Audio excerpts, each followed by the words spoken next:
Here's my take on how to choose co-authors. I get this question from PhD students all the time. How do I choose a co-author once I want to branch out and work with somebody else other than my advisor or the professors that I've worked with at my school?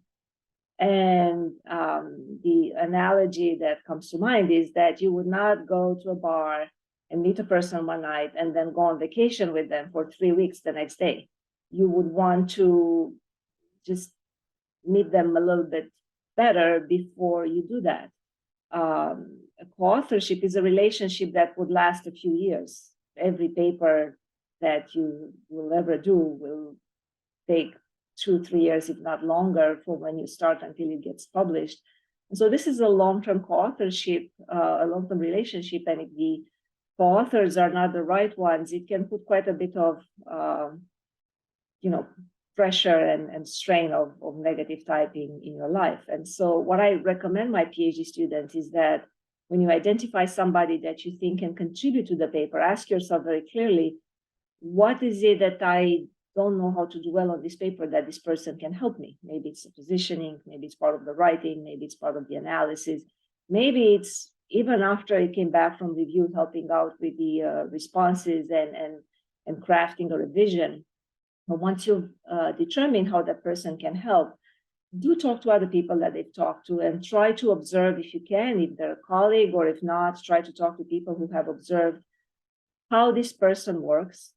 And essentially, what you want to assess is their true skill and not what's on their CV, and the true availability. You don't want to work with somebody who does not have time to contribute to the paper.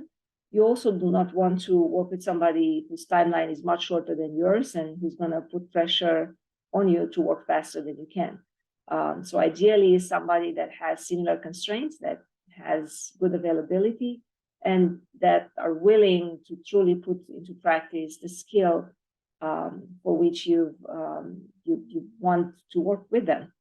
And where to find those people? Well, sometimes can be your colleagues, but oftentimes you just find them at conferences as you essentially participate in talks and you just go into places where people of a similar mindset with interest in the same area can be found.